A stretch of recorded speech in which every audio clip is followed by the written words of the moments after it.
Welcome po dito sa ating channel. Samahan niyo po ako na mag-explore ng iba't ibang kagamitan pagdating sa espiritual. Tara na po!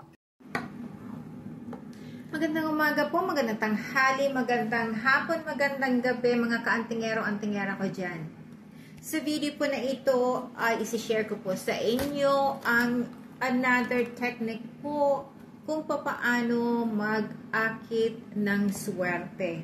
Ito po ay probado, at least nag-work po sa akin, at sa iba rin may mga nagsasabi na ito ay gumagana rin sa kanila, pero alam ko po sa akin ito ay gumagana. So ang kailangan lang po natin dito ay baso na may tubig na inumin, tapos kutsara or maliit yung kutsarita po or tinidor. Okay lang po yan kung pero mas mabuti po kung kung kutsara. Sandali lang po ha, kukuha lang ako ng baso na may tubig. Sandali lang.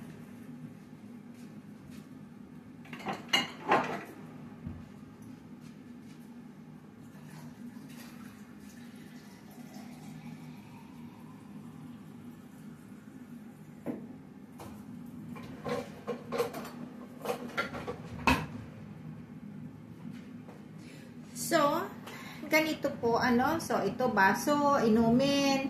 So, kahit man po, anong baso ang naandyan sa inyo, kahit yung inuman ng coffee, okay na po yan. Pero, ganito po ang gagawin natin.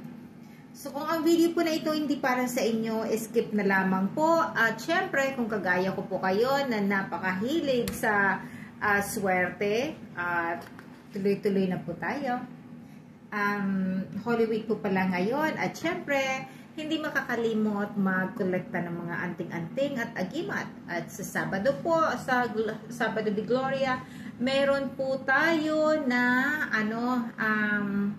draw para sa 4,000 pesos lang naman po, pero pang siya, pang bili sa taong manggagana ay mananalo,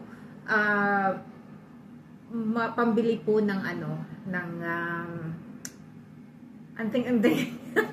Sige po.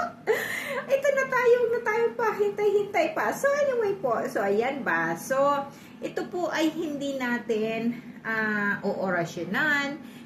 Hindi natin kailangan ng Saturday, Sunday or Tuesday or Friday na dadasalan bago ito mag-work. Ito po ay connection, ito po ay yung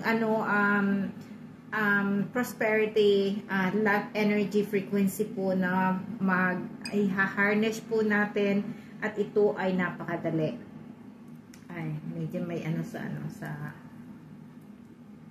So, ngayon po, ito po ay sa isang video ko po, nagsabi na ako kung paano gagamitin yung code na number. Pero ito po, madali rin po ito. Mas madali po ito kaysa doon sa sinusulat sa rest. Pero ganun din po, ganyan din ginagawa ko, both pareho.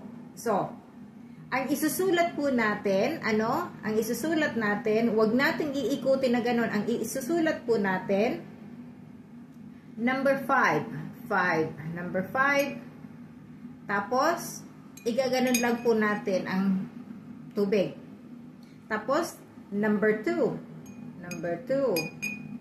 Tapos, ganon naman po. Tapos, number 6. Ganyan naman. Number 7. Ganyan. Tapos, number 4. Ganyan. Tapos, number 1. Ganyan. Tapos, number 8. Ang number 8 po, siguraduhin ninyong, yung parang sinusulat talaga ninyo ang number 8. Kasi importante po yun, kasi yung number 8 na yun yung infinity na good luck. Po. So, ngayon na nasulat na po natin dito, ganyan po, haluin. Sa ilalim po ang halo, hindi sa ibabaw. Sa ilalim. Po? Kasi mas maganda kapag naghahalo tayo sa ilalim mismo. Ngayon, saka po iinumin.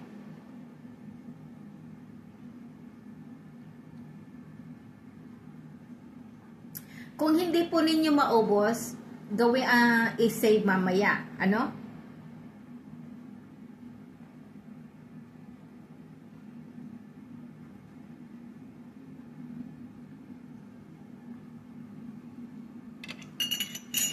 Ako po kasi stricto ako pagdating sa ganyan. So, pag nagawa ako, sinisiguro kung uubusin ko. Ngayon po, kung ano man yung bad luck na nasa katawan mo, na nasa loob ng katawan mo, or inilagay ng iba sa katawan mo, or ginawa ng ano, na halimbawa manika, ayan, tinutusok-tusok ng para sa bad luck, ayan po. Yun ay ilalabas, pagpuntahan ng bathroom, or isuswat mo siya.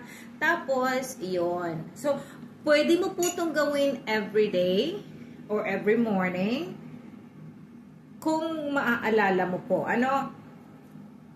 Excuse me. Ayan. So, ayan po. Yung kung nag-ano na ako, nagbigay na ako ng sign na nag-work na po siya. So anyway, ito lamang po, napakadali. So, sana marami pong swerte ang dumating sa inyo at sa akin. God bless you all po, and tara na, maghanap na naman tayo ng mga anting-anting agimat at mga pangpaswerte. Bye po!